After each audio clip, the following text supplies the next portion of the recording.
Your alarm rings, and before your feet touch the floor, the first battle of the day has already begun. One voice says, "Get up, you made a promise." Another whispers, "Not yet. You can start tomorrow." No audience is watching. No one will applaud the decision. But this private moment reveals who is in command, your intention or your impulse. Most people think discipline is tested in the gym during a crisis or when a major opportunity appears. But discipline is usually decided much earlier, through choices so small that nobody notices them. The extra 10 minutes in bed, the phone opened without thought, the difficult task postponed until the mind feels ready. One choice appears harmless, then another follows. By breakfast, the day is no longer being directed. It is being reacted to. But this morning can be different. Not because you will control everything. You will not. Plans will change. People will be difficult. Energy will rise and fall. The world will make demands you did not approve. The change begins when you stop demanding control over the world and start taking responsibility for the part that is yours, your attention, your judgment, your effort, your next action. That is the foundation of Stoic discipline. Marcus Aurelius was the emperor of Rome. Yet in his private journal, he still had to confront the desire to remain in bed. In one translation of Meditations, he tells himself, "At dawn, when you have trouble getting out of bed, tell yourself, 'I have to go to work as a human being.'" Think about that. Power did not remove resistance. Responsibility did not create automatic motivation. Even an emperor had to remind himself that comfort was not the purpose of his existence. You face the same decision in a different world. Your phone can deliver thousands of opinions before you form one deliberate thought. Notifications can assign priorities before you remember your own. Comparison can enter the room before gratitude. Anxiety can begin rehearsing a future that has not happened. And if you do not choose the direction of your mind, something else will choose it for you. This is why the first hour matters. Not because waking early makes you morally superior. Not because a perfect routine guarantees success. The first hour matters because it is a controlled training ground. Before the meetings, traffic, messages, pressure, and unpredictability, you have an opportunity to practice command over yourself. The Stoics did not train to feel powerful in a quiet room. They trained so that when the room was no longer quiet, their principles would still be available. That is what these 10 habits are designed to do. They will teach you to rise without negotiating with every impulse, to protect your attention before the world rents it, to separate what you control from what you do not, to remember that time is finite without becoming afraid, to choose manageable discomfort, prepare for obstacles, and begin important work before motivation arrives. These are not motivational decorations. Each habit ends in an action, because philosophy that never reaches behavior is only entertainment. Do not try to adopt all 10 tomorrow. That is excitement, not discipline. Choose 3. Practice them for 7 days. Then add another. The strongest routine is not the most impressive one. It is the one that still exists on the morning when you are tired, busy, and unmotivated. And listen carefully to the final habit. It is the line between people who collect routines and people who produce results. You can wake early, journal, exercise, and plan, but if you never begin the work that matters, preparation becomes another hiding place. So take one slow breath. Tomorrow morning will arrive whether you are ready or not. The alarm will ring, the 2 voices will return, and once again, nobody will make the choice for you. Let us train for that moment now. Habit 1. Rise without opening. A negotiation discipline begins with a decision too small for anyone else to respect and too important for you to keep breaking. Get up at the time you deliberately chose without beginning a debate with yourself. This does not mean sleeping too little. Chronic exhaustion is not discipline, and harming your health is not evidence of character.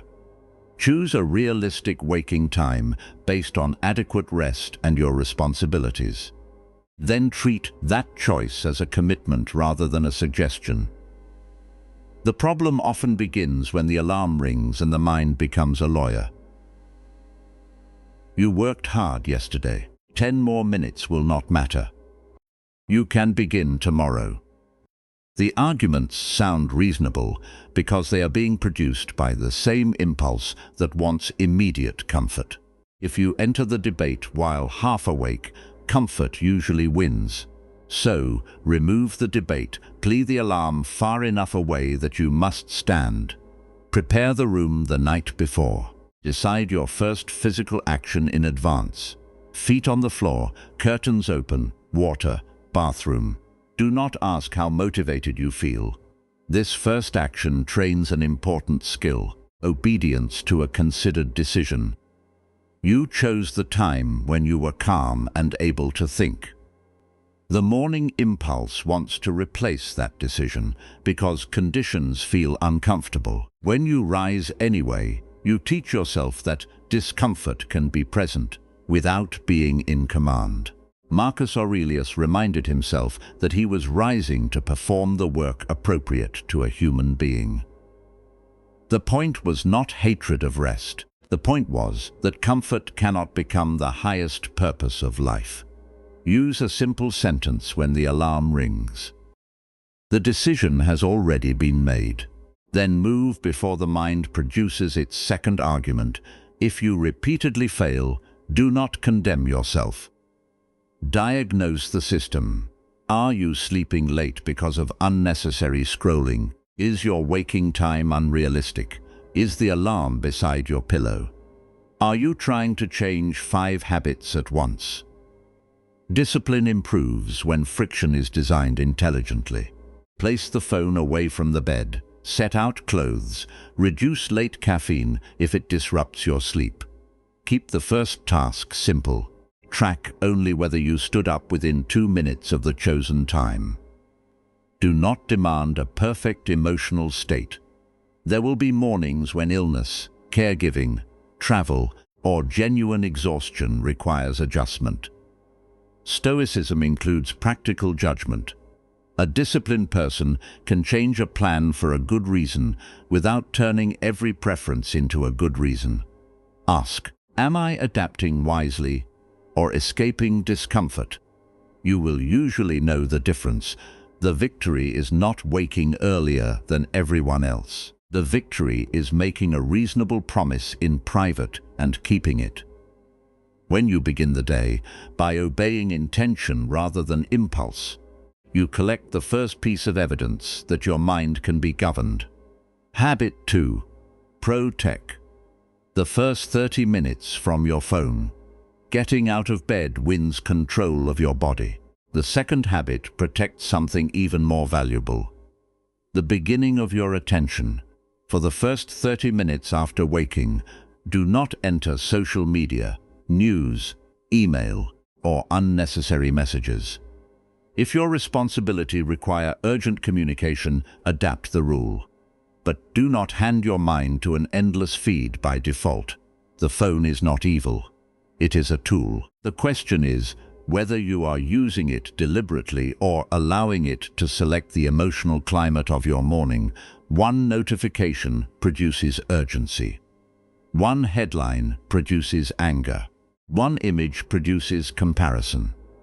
One message creates a problem that may be real but did not need to become your first conscious thought. Within minutes, you are reacting. Stoicism trains the ability to examine impressions before accepting them. But the modern phone delivers impressions at a speed and volume the ancient Stoics never encountered. Protecting the first 30 minutes gives your judgment time to wake before the marketplace enters, equate physical distance. Charge the phone outside the bedroom or place it across the room. Use a basic alarm clock if possible. Turn off non-essential notifications. Keep the screen in grayscale during morning hours if colorful apps automatically pull your attention. Then decide what replaces the habit. Silence alone may not be enough if your hand has learned to reach automatically. Place water, a notebook, and a book where the phone used to be. Create a visible path for the behavior you want. If 30 minutes feels impossible, begin with 10. The purpose is not to win a purity contest. The purpose is to prove that your attention does not have to be available on demand. During this protected period, notice the urge to check. Do not fight it dramatically. Name it. There is the urge for stimulation. Then continue with the next deliberate action. That moment is a repetition of self-control. You may discover that the phone was helping you avoid the silence in which worries appear. Without distraction, the mind begins producing unfinished tasks, social concerns, and uncertainty. Good. Now you can see what was already present. Write the thoughts down instead of scrolling away from them. There is another benefit. When you delay digital input, you stop beginning the day through comparison. You do not encounter someone else's body, income, relationship, opinion, or success before remembering your own responsibilities. The first question of the morning should not be, "What is everyone else doing?" It should be, "What does this day require from me?" You can check messages after establishing your intention. Then the phone enters a mind with direction rather than becoming the source of direction. Protecting 30 minutes may appear small, but attention is the material from which the day is built. If you cannot decide where it goes during the quietest part of the morning, it becomes harder to decide when the world becomes loud. Do not let an algorithm speak before your character does. Habit 3. Perform the Stoic control in way. Now your body is awake and your attention is still yours. Before anxiety tells you to control the entire day, give the mind a more intelligent assignment. Perform a 2-minute control inventory. Take a notebook and draw a line down the center. On the left, write, "Within my responsibility." On the right, write, "Outside my control." Then consider the day ahead. Perhaps you have an interview, difficult conversation, examination, deadline, medical appointment, or important presentation. Under your responsibility, write what you can actually choose: preparation, honesty, effort, punctuality, tone, questions, boundaries, and response. Outside your control, write the final outcome, other people's moods, unexpected delays, the questions you will be asked, whether everyone approves, and what has already happened. This is a practical version of the distinction central to Epictetus. Some things depend on us, while others do not. The exercise does not make external outcomes irrelevant. An examination result matters. A job matters. A relationship matters. Stoicism does not require pretending otherwise. It asks you to invest energy according to agency. Anxiety often mixes the two columns. You attempt to control an outcome directly and neglect the action that could influence it. You worry about whether the interviewers will like you, instead of preparing examples.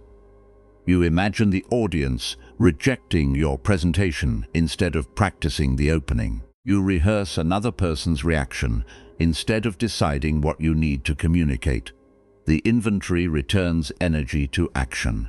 Use specific language. Do not write. Control the meeting.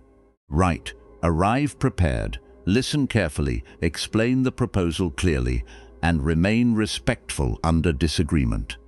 Do not write. Make them understand.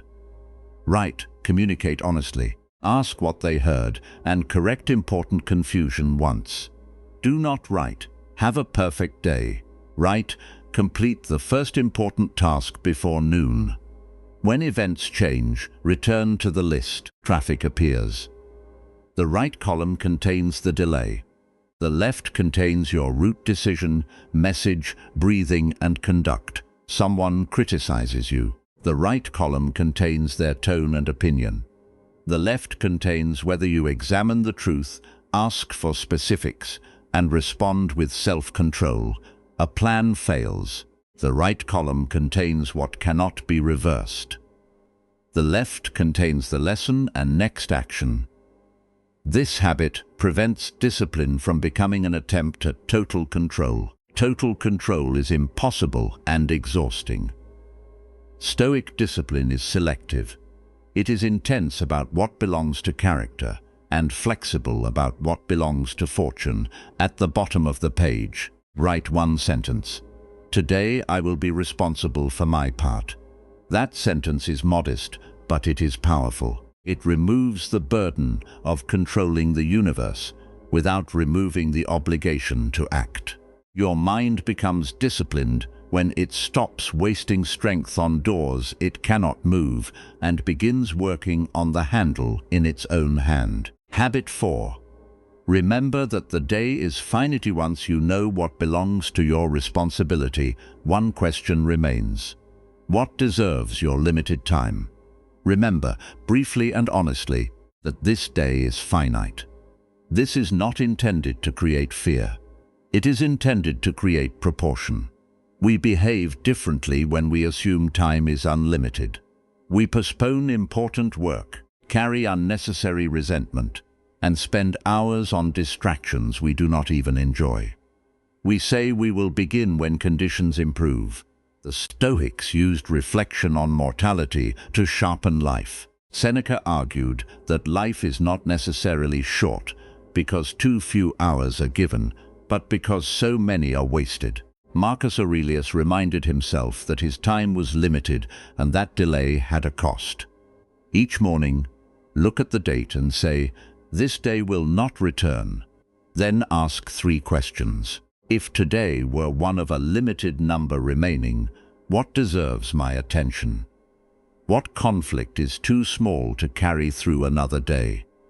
What meaningful action have I been postponing? Do not turn this into pressure to make every minute productive. Rest, play, conversation, and quiet can be excellent uses of finite life. The point is to distinguish chosen rest from unconscious escape. Imagine spending 40 minutes moving between apps and then realizing you remember none of it. The problem is not that the minutes were unproductive according to society. The problem is that they were not deliberately given. A finite day reflection asks you to give time rather than merely lose it. Choose one thing to remove from the morning. Perhaps it is repeated snoozing, gossip, unnecessary news, checking statistics, or responding to a conflict before you are calm. Then choose one thing to protect. A focused work block. Breakfast with family, exercise, reading, prayer, journaling, a walk. The exact activity depends on your values and responsibilities. Mortality also changes social fear. You have a limited number of years, yet you may be designing them around the imagined approval of people who are also temporary and distracted. Ask, is this opinion important enough to purchase a day of my life? Sometimes it is. Wise counsel from people affected by your choices deserves attention. Often it is not. Casual judgment is too expensive when paid for with abandoned purpose. Keep the practice brief. 30 seconds is enough. Excessive contemplation can become anxiety. The Stoic purpose is action. Write one line. Because today is finite, I will. Complete it with a concrete decision. Because today is finite, I will send the application. I will have the honest conversation. I will finish the first draft. I will not carry yesterday's insult into today's work. The awareness of time should not make you frantic. It should make you selective. A disciplined mind knows that saying yes to one action means saying no to another use of the same hour. Remembering finitude helps you choose with greater care. Do not try to live the entire future this morning. Live this unrepeatable day on purpose. Habit 5. Practice small, safe voluntary discomfort. Knowing that time is finite should change how you meet resistance. So before the day delivers discomfort without permission, choose one small and safe discomfort on purpose. Stoic writers sometimes practiced simplicity or temporary discomfort to reduce fear of losing comfort. The purpose was not punishment. It was to learn that an unpleasant sensation can be present without destroying freedom. Modern life gives us many ways to avoid minor discomfort instantly. We adjust temperature, reach for entertainment, eat at the first craving, and escape silence.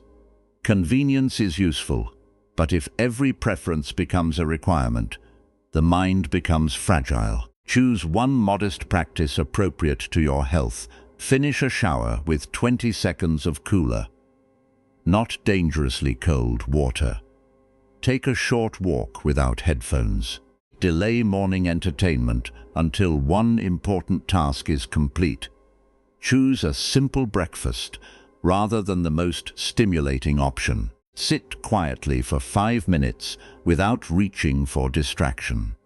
Take the stairs if your body safely allows it. The specific discomfort matters less than the lesson. I can experience this preference without obeying it immediately. Do not use voluntary discomfort to ignore medical advice, adequate nutrition, sleep, or physical limits. Extreme challenges can become ego performances. Stoic practice is rational, not reckless. Begin small enough that you can repeat it.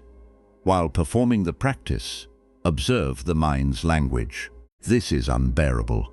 I need to stop. I cannot function without this comfort. Then replace exaggeration with accuracy. This is unpleasant, temporary, and chosen. Accuracy weakens panic. The practice transfers to ordinary difficulty. A delayed reply becomes less urgent. A boring task becomes more tolerable. A critical comment becomes something you can examine without immediately escaping or attacking. You have rehearsed remaining present with discomfort. There is also gratitude in simplicity. When you occasionally choose less, ordinary comfort becomes visible again. Warm water, a good meal, a quiet room, and a soft bed stop appearing as guaranteed background features. But remember the purpose. You are not earning superiority over people who enjoy comfort. You are not proving that suffering is morally pure. You are strengthening flexibility.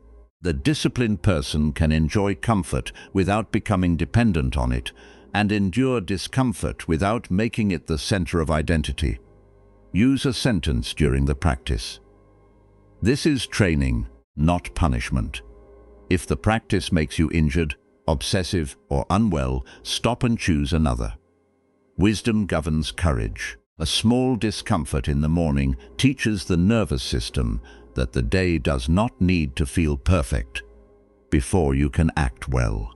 That lesson becomes valuable when the real discomfort is not cool water or silence, but criticism, delay, uncertainty, and effort.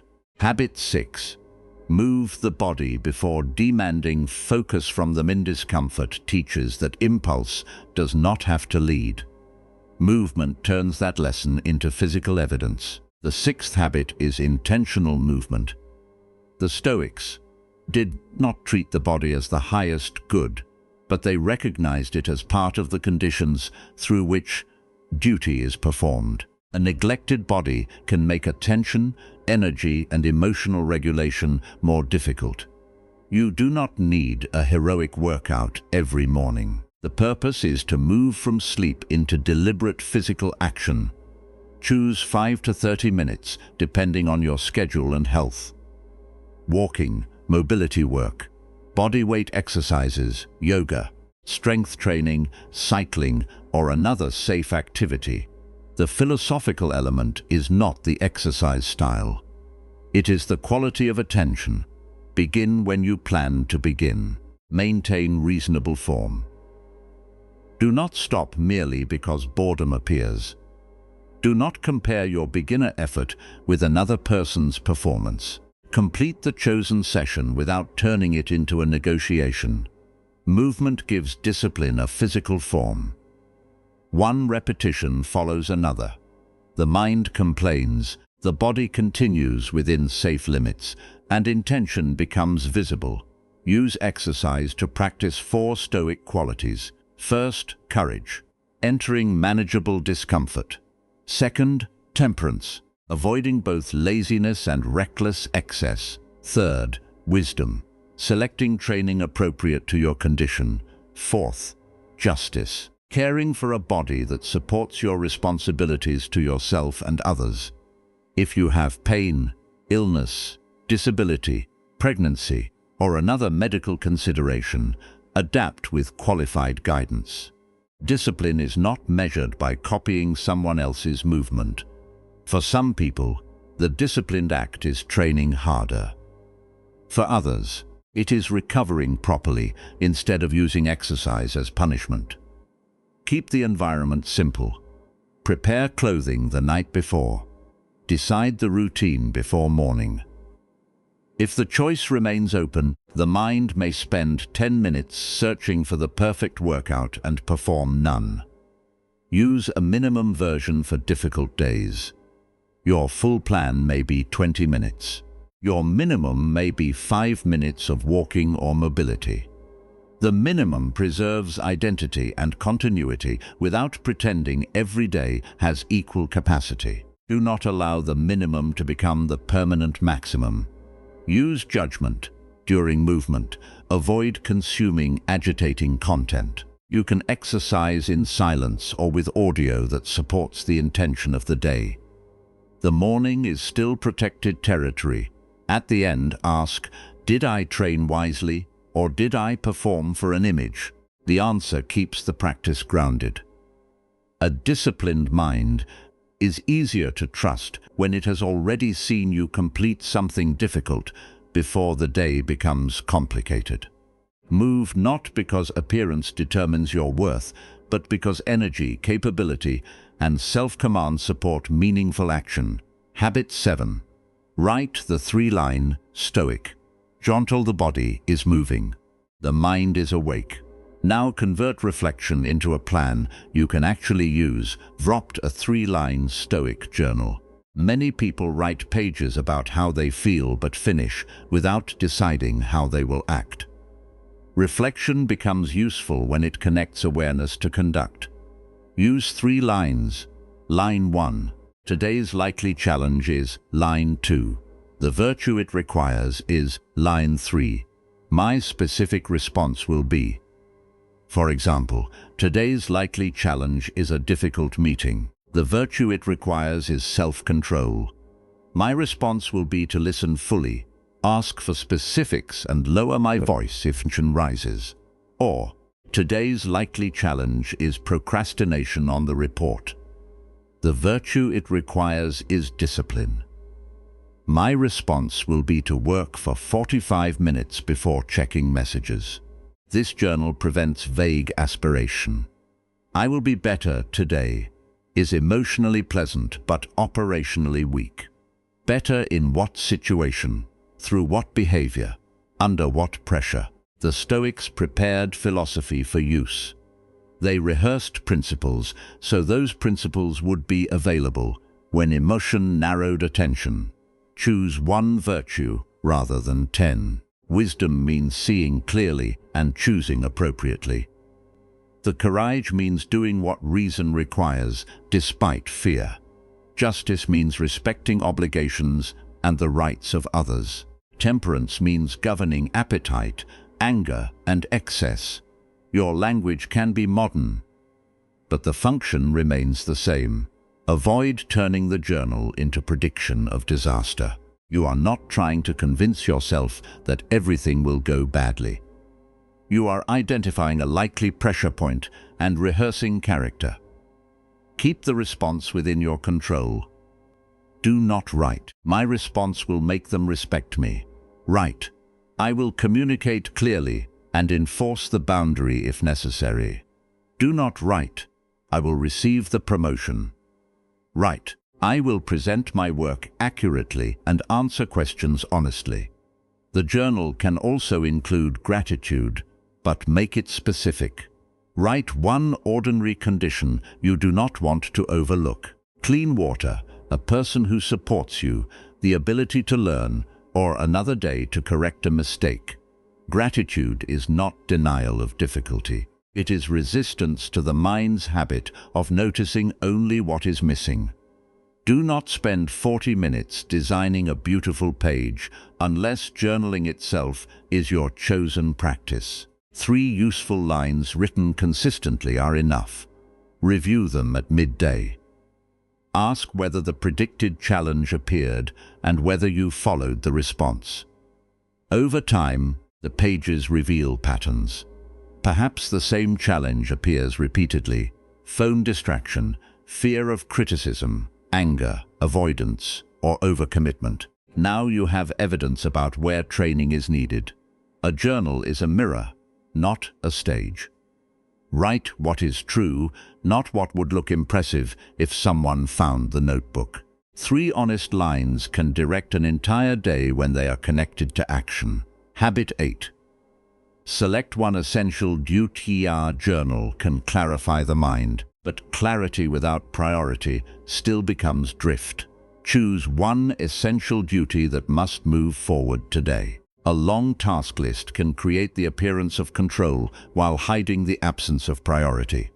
You complete small items, answer messages, organize files, and remain busy. At night, the work that mattered is still waiting. The Stoic approach begins with role and responsibility. What is yours to do today as a student, parent, creator, employee, leader, friend, or citizen? Not every request is a duty.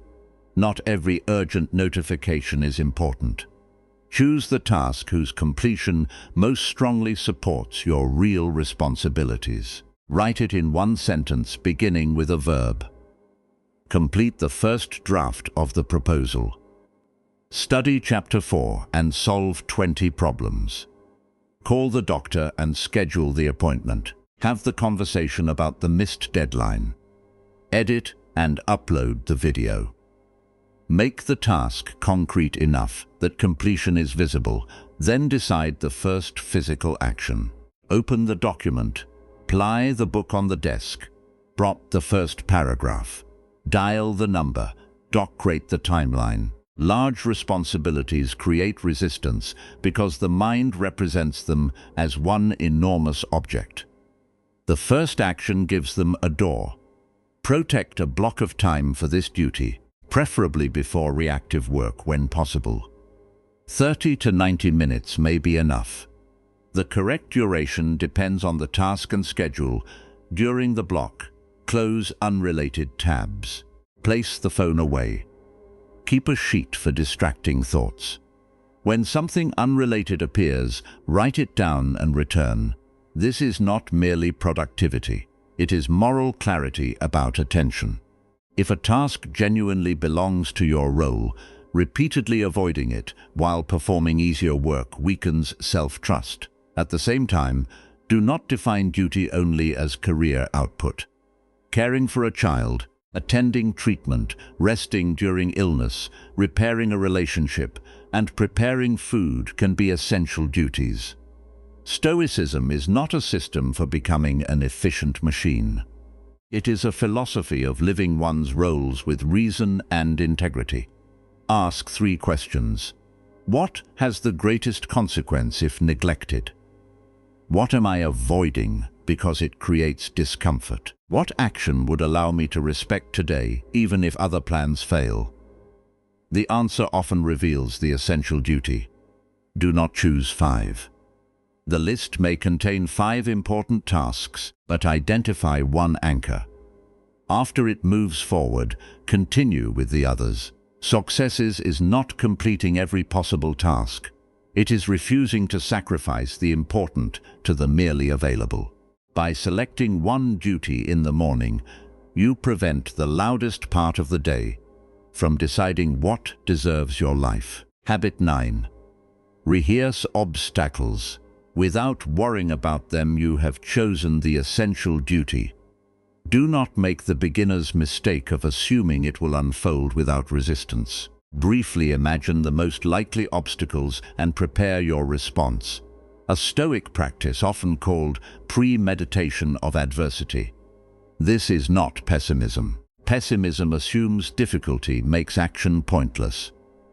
Preparation assumes difficulty can be met intelligently. Look at your essential duty and ask, what is most likely to interfere? Perhaps you will become distracted. The meeting may run late. Someone may criticize your idea. Technology may fail. Energy may drop. A person may refuse to cooperate. Now create an if-then response. If I reach for social media during the work block, then I will write the urge on paper and continue for 5 more minutes. If the meeting runs late, then I will move the work block to 3 o'clock. If someone criticizes the proposal, then I will ask for one specific example before defending it. If the internet fails, then I will continue the offline portion. If energy drops, then I will take a 10-minute walk and begin the minimum version. This practice reduces surprise. Many bad reactions occur because the mind treats an ordinary obstacle as a violation of the plan. You assumed the road would be empty, the person agreeable, the body energetic, and the work smooth. Reality fails to cooperate, and frustration takes over. A Stoic plan includes resistance. Marcus Aurelius compared obstacles with material that action can use.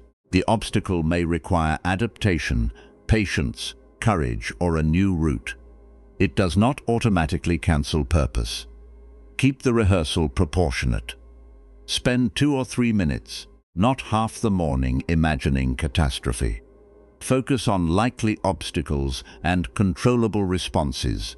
Distinguish preparation from worry. Preparation ends with an action. Worry repeats the threat without improving the response.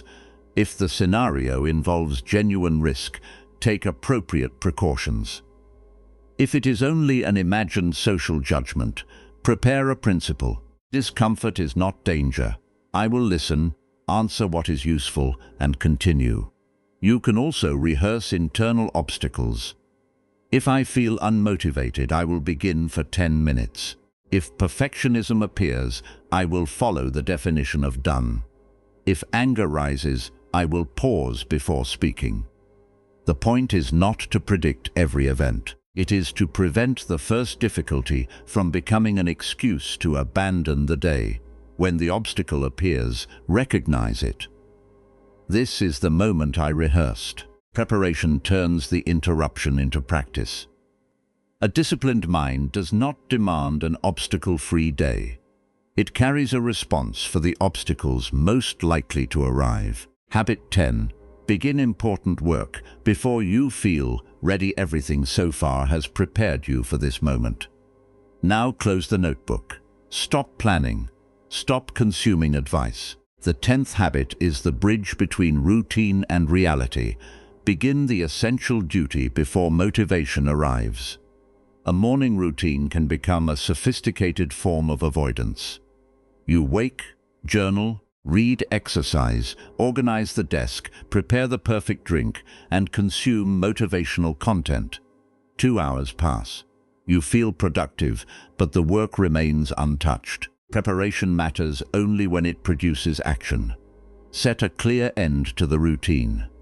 At that time, open the essential task and begin the first physical steps selected earlier. Do not ask whether you feel ready. Readiness often arrives after contact with the work. Writers discover the next sentence by writing an imperfect first one. Students discover confusion by attempting a problem. Creators discover the edit by placing material on the timeline. Confidence grows after evidence. Use the 10-minute rule. Commit to 10 focused minutes. During those minutes, you may work badly, slowly, or uncertainly, but you may not switch tasks. After 10 minutes, continue if possible. If conditions genuinely prevent it, schedule the next block. But most resistance weakens once movement begins. This habit embodies Stoic discipline because it places action above mood.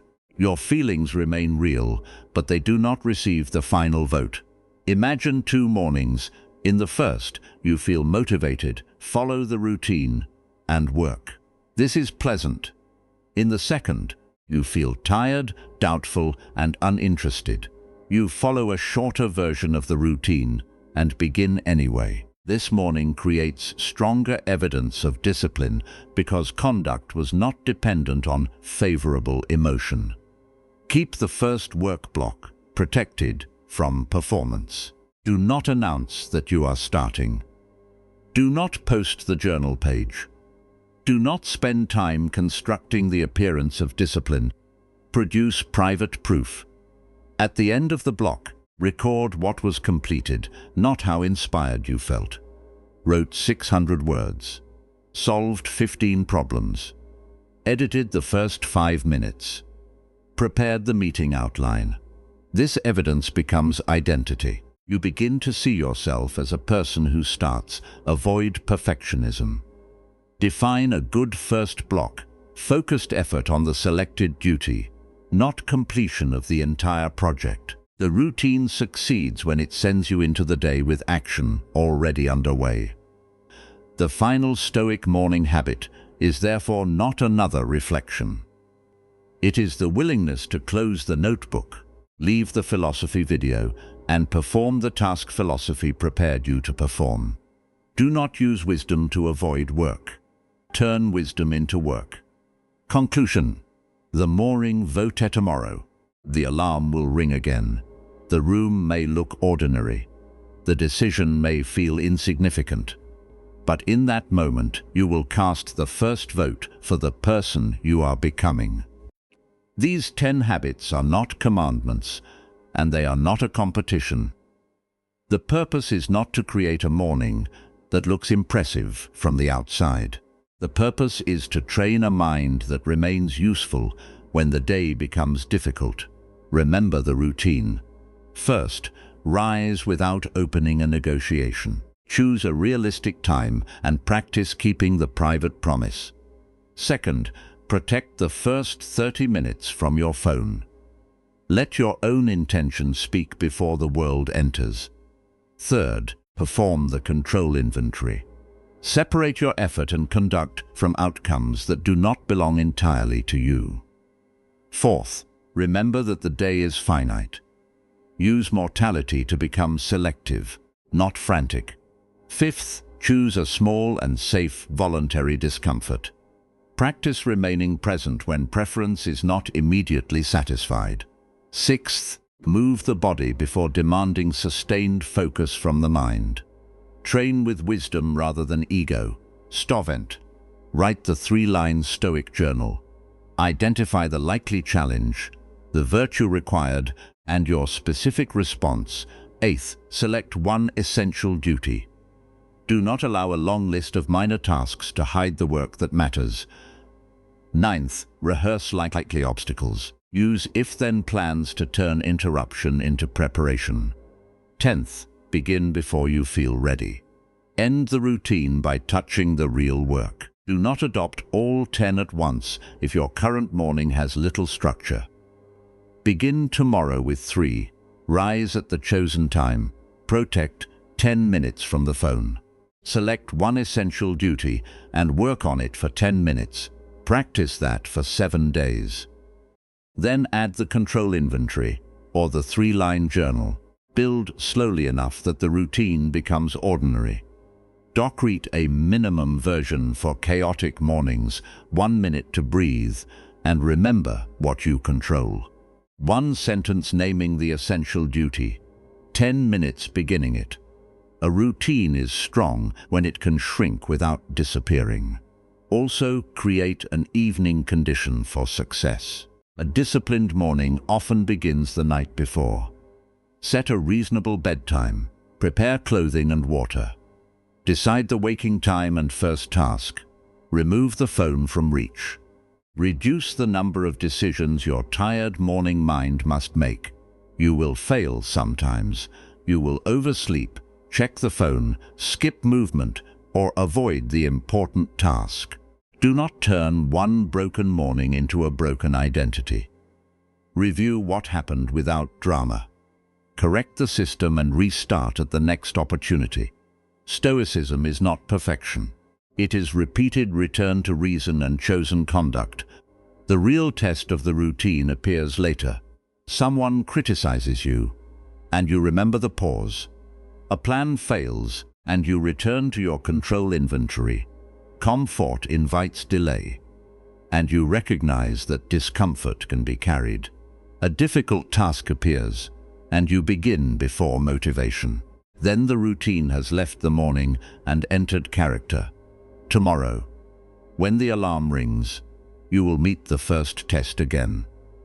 Nobody may witness the decision, but you will remember it. Every kept promise becomes a vote for the person you are training yourself to become. If you are accepting the 7-day challenge, write this in the comments. I control the first hour. Subscribe for more practical Stoic lessons about discipline, emotional control, self-respect, and purposeful action. Win the morning. Not because the morning guarantees an easy day, but because it gives you the first opportunity to practice meeting difficulty well.